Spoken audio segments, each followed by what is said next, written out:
So how do you move to Portugal in 2024? That's why you're here, and that's why I'm here. I want to give you a clear and concise outline of what you're going to need to do or plan for as you attempt to move to Portugal in 2024. I also need to inform you of some changes that have occurred in the past couple of years that have changed immigration to Portugal so that you can spot outdated information. And unfortunately, it's possible that over the course of the year, some things that I'm going to tell you about might change, but more on that in a bit. First off, my name is Kaylee, and I've been living abroad with my husband for almost 15 years. We've lived in Spain, South Korea, Saudi Arabia, Singapore, and now Portugal. In 2020, we introduced our daughter Valencia to the world and moved to Portugal. While the process was different then, it's not drastically different, and we've been staying in the know to be able to share the most up-to-date information with you. We're not going to talk about our experience though in this video, but we're going to take a look at what your experience will be. If you want to see our exact journey, then we'll put that playlist in the description below, and be sure to always check out our description sections because we fill them with resources and services to help you move more easily by providing solutions to common and maybe not so common problems.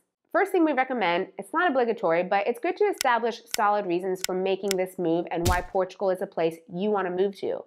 The reason we recommend this is because when times get hard, either in the visa application process or the post-move adaptation period, you'll have a strong why to keep out in front of you.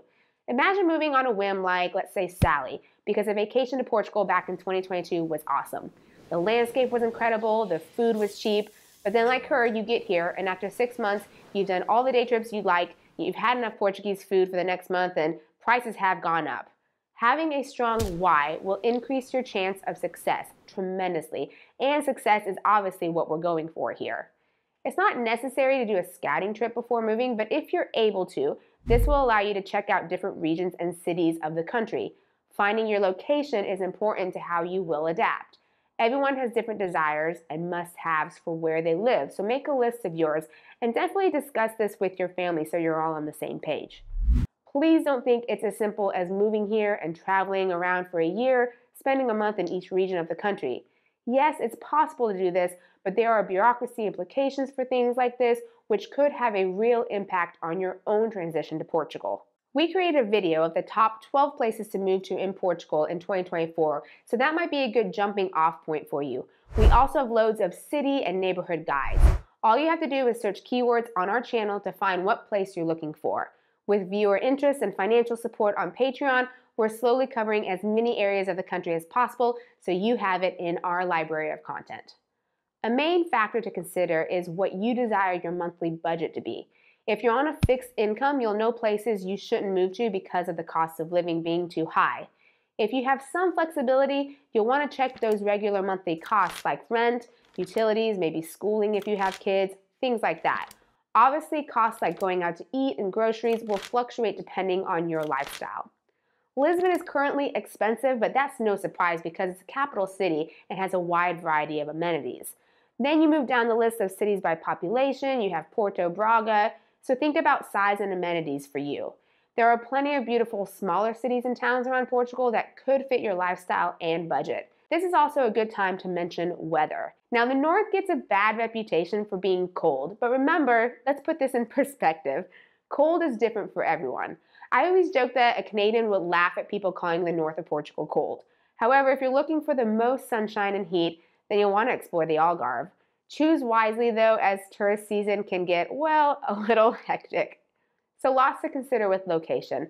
I'll talk about visa options soon, but before you go through the visa process and make the leap, you need to consider your overall finances. Living expenses are one thing, but don't forget you will be paying taxes now that you're a resident of Portugal. If you're American, you're still required to file your US taxes. So that means you have to file in the US and Portugal. It might be helpful to talk to a financial advisor before you move to set up your finances properly in order to minimize your tax burden. I have someone I can recommend if you want to, so you can email me at info@expatseverywhere.com for that. Also remember that you will be a citizen of your home country, but not a resident. So it's important to have an accountant who understands expat taxes. Again, we have loads of resources in this area, so if you're looking for someone to help you with the US, Portugal, or any other country actually, feel free to reach out to me. Okay, so you have your money in order, you know where you want to move to in Portugal, so how do you make this happen? Well, you need a visa. obviously. There are a variety of visas to choose from. You've got the Golden Visa, which is still an option but has changed over the past couple of years. It still exists though. So this visa gives you the most flexibility as your yearly stay requirement is much lower than the other visas. So if you plan to travel loads and use Portugal as your base, you might want to consider this visa if you have the cash. The D2 visa is for entrepreneurs looking to start a company in Portugal. There are specific requirements you have to fulfill as part of this visa, but it's a good option to explore if you're looking to have a company in Portugal. Now, this is different from remote work, which we'll get to. For example, if you have an LLC in the US, you don't have to register or establish something similar in Portugal if you don't want to. You'll really want to consider this if you should for taxes. This D2 visa is more for opening up a brick and mortar location in Portugal or some sort of business or service you plan to provide. If you have ancestral ties to Portugal, then you can explore getting your citizenship through family members. You'll have to have a lot of documentation though as proof, and it's taking a really long time for them to process this, but it is a nice route to take if it's available to you because then you bypass the visa process and you get citizenship. If you have family members already here or one of your family members will be established first, then you'll join. Then there's the D6. This is the family reunification visa. Now, when we first moved here, we moved on the D7 visa. This visa was listed as living off of individual revenue. Most people called it the retiree visa, but that's actually inaccurate because you didn't need to be retired or necessarily show just passive income for it. You could apply with active income. Since then, the D7 has changed in a sense that it still exists, but there's now a D8 visa, which we'll get to. The D7 is for passive income only now. It's pegged to minimum wage. You don't have to be retired as it's not a retiree visa, but you do have to have proof of financial stability. If you're just one person, then it's minimum wage. But if there's more in your family, then there's a percentage that you need to consider. The D8, which is commonly known as the digital nomad visa or the remote worker visa, is fairly new and is for active income. So this is where it's different from the D7. There are two routes to go with this visa. One is more temporary for the true digital nomad who only wants to stay in Portugal for about a year or so. The other is more permanent with a path to citizenship. This is for those who can work remotely. You might own your own business and you can choose where you live. You might be a freelancer. Your company might allow you to work anywhere in the world. So this visa is for you. Just be sure you check with your company that they'll allow you to work outside of your home country because for them, there will be some changes with tax filings. But it's not that big of a deal. You just need to make sure that they're okay with it. Because at this point, they've employed a worker who's not a resident in the country. Anyway, there are a variety of work visas available as well and a few other potential visas to consider, but the ones I just talked about are really the main ones to look into. So you know what visa type you are now. How in the world do you apply? A lot depends on where you're located. This depends on whether you go through a third party called VFS Global or you go directly through your nearest Portuguese consulate. So that's your first step, figuring that out.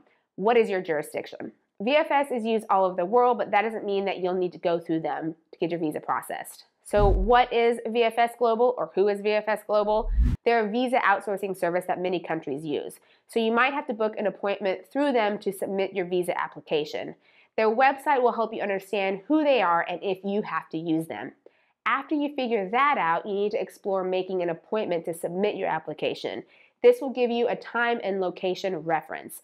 If it's through VFS, you create a login, check your jurisdiction, and then check appointment dates and times.